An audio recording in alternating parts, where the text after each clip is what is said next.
الممر الأخير من ملفات همسات الزرار. قبل ما نبدأ حكاية النهاردة، لو بتحب القصص اللي بتخليك تبص وراك قبل ما تطفي النور، لو قلبك جامد وبتستمتع بالرعب الواقعي، يبقى ما تنساش تعمل لايك وتشترك في القناة وتفعل الجرس عشان توصلك كل الحلقات الجديدة أول بأول. استعد عشان اللي جاي ممكن يغير نظرتك للمكان اللي انت ساكن فيه. في ناس بتخاف من العتمة وفي ناس بتخاف من الأماكن الضلمة، بس في نوع تالت بيخاف من الحاجات اللي بتحصل لما مفيش حد بيبص. النهاردة أحكي لك عن حكاية مهندس دخل مكان ما كانش المفروض يدخله، ومشى في ممر ملهوش رجوع. خد نفس عميق وركز لأنك داخل معايا في الممر الأخير. أنا اسمي هشام، عندي 34 سنة، مع مهندس مساحي شغال في شركة مقاولات كبيرة. شغلي بيتضمن إني أروح أماكن غريبة عشان أعمل رفع مساحة. الأراضي لسه ما اتبنتش أو مشاريع لسه ما في أولها. في يوم المدير بعتلي على مكتبه وقال لي في مشروع جديد عايزين نبدأ في منطقة اسمها عزبة الشيخ نور في الفيوم، وهشتغل هناك أسبوع. عايزك تبدأ ترفع المنطقة كلها وتجهز التقريب. سألته الشيخ نور دي فين؟ عمرنا ما اشتغلنا هناك قبل كده. ضحك وقال لي محدش يشتغل هناك أصلا،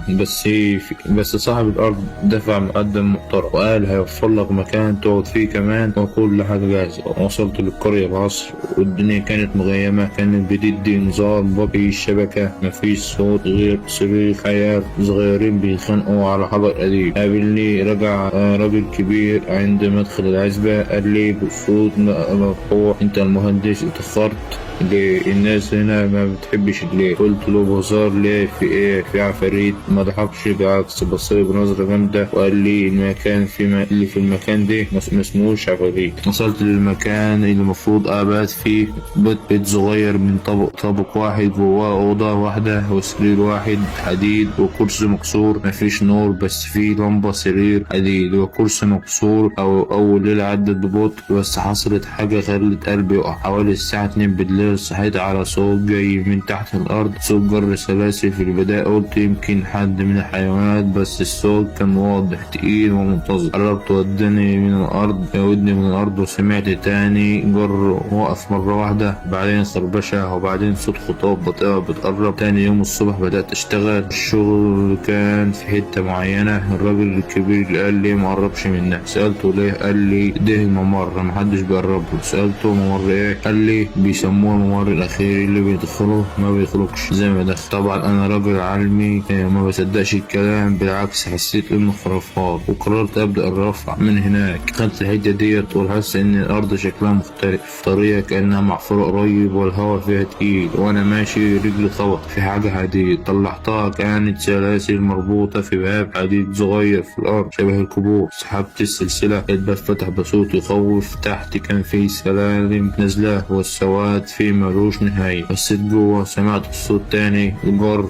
بس المرة ديت طالع لفوق. قمت جريت ورجعت للبيت، بس وانا داخل شفت حاجة. كانت في ست واقفة عند طرف الحوش، لابسة أبيض وشها مش باين، راسها مميل على جنب وايديها متعلقة. كانت مش بيتحكم فيها. لما بصيت عليها ما اتحركتش، بس لما رمشت اختفت. قلت ان نفسي يمكن تعبان، يمكن بتوهم. بس ايه اللي حصل الليلة اللي بعدها خلاني اتأكد اني دخلت مكان ما بيتحركش فيه حاجة. صحيت على صوت حد بيتكلم جوه الأوضة، لكن لما نورت اللمبة ما كانش فيه حد. بصيت في المراية لقيت ظل مش بيتحرك زي انا بلف ووشي بيتغير، بس الظل ثابت، وشه نازل لتحت كأنه بيبص في الأرض. هو بيبص، رفع راسه فجأة وبص لي. فضلت قاعد في مكاني مش قادر أتنفس. الظل في المراية بدأ يبتسم، وابتسامته واسعة لحد ما بقت مش طبيعية. قمت كسرت المراية وخرجت أجري من البيت. رجعت تاني للممر اللي كنت عايز أرجع السلسلة مكانها وأقفل الباب. وأنا هناك نادى عليا صوت أمي: هشام يا ابني تعالى بسرعة. صوتها وطريقتها بنفس النداء اللي بتنديه لما بتكون قلقانة عليا. بس أمي ماتت من سنتين. قربت من باب الممر وسمعت الصوت جوه بيقول لسه مخلصناش يا هشام، اللي شافنا لازم يكمل. أنا معرفش ايه اللي حصل. بيقولوا لقوني مرمي جنب الباب،